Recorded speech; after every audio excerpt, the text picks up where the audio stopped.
This is my assignment for storytelling for change. I want to tell all of you that whatever decisions I make today to be part of my life, the work I do, or the people I interact with,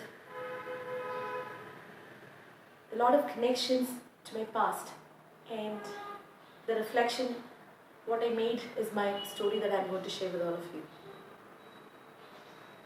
When I was a child, my mother used to take me to her village where I saw people living with stark poverty without any basic amenities.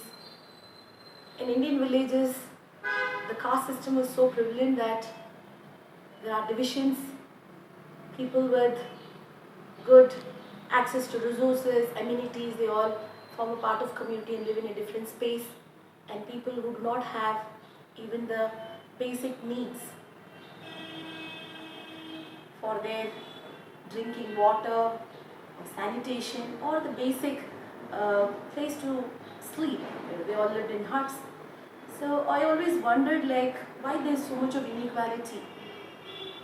And this question was so deeper in me, and I lived in Chennai city where I saw the similar situation. A lot of urban poor people were living on the river beds in a slum locality, risking their health, risking their life.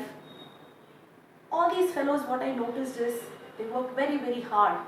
They gave their physical labor only for their daily survival. I wondered what kind of life they are leading, why they are leading, what really makes them to become this way. Is there any way that they can come out of it? So this question was so deep, and I focused my studies also in the similar direction.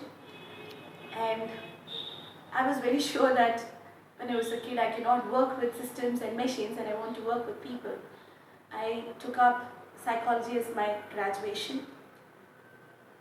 Then I went to look into the life of people, understand, worked with juvenile children, worked with people who are vulnerable in terms of risking their life for HIV/AIDS, then sex workers. All these people told me that from their childhood they have been struggling hard, and they never went to school. They never had a privilege to go to study because it was always they had to fight for their basic survival.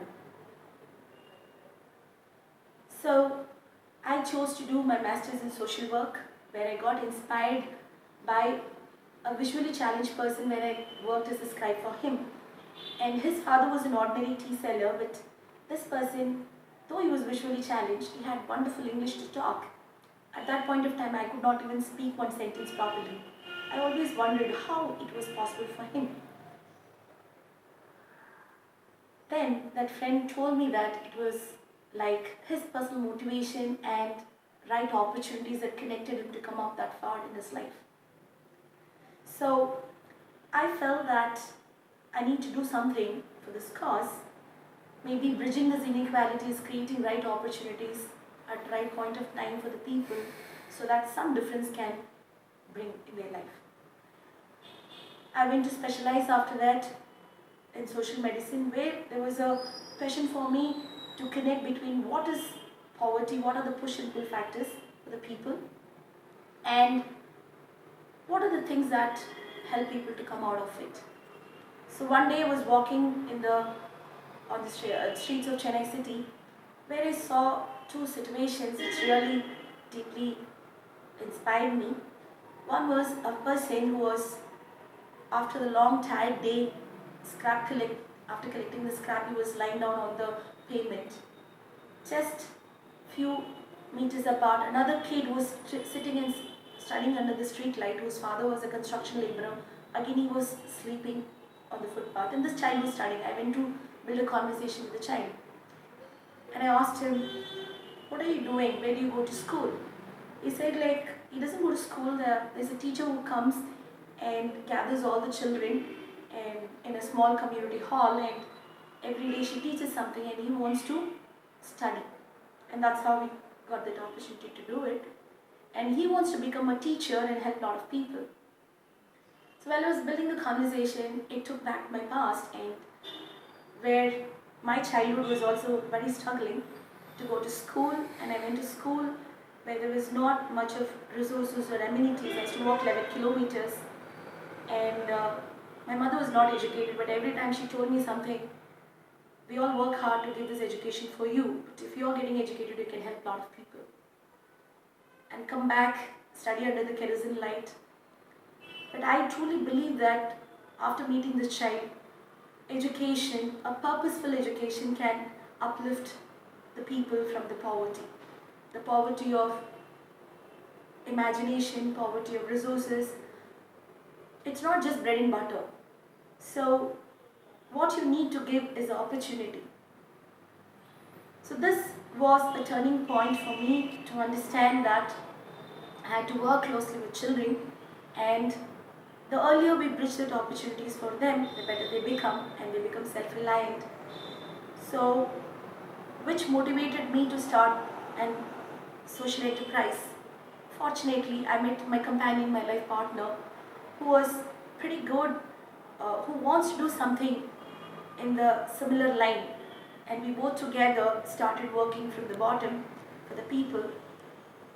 3 things we focus now. We started our work in a small village to bridge the life skills, the gap for the children when they go to school. It's not just knowledge building exercise, but it's also you're giving them the skills. Second is building their communication skills in English so that they can move to any part of the world and connect to the people. Third is bringing transformation among the teachers who are working closely with the children to bring child-centric, participatory, joyful learning teaching practices. So we started our work with 145 children in a small village called Manapuram in Telangana district. And now, with the support of 60 people in Ignis team, we reach out to 40,000 children every year. And this gives a joy. To come up to this level, it was not very easy task, but so many hands supported, including Acumen, who had faith in the work that we do, and they supported us, and we reach more people. Over 1,500 teachers, we partner with them to reach out to this 40,000 children. And this is my inspiring story. Nelson Mandela once said that education is a powerful tool, a powerful weapon to change the world. So I'm sure in every life of the poor, education can be a truly powerful tool to change their life. Not only their life, they can change their life, many people's life in the society. Thank you.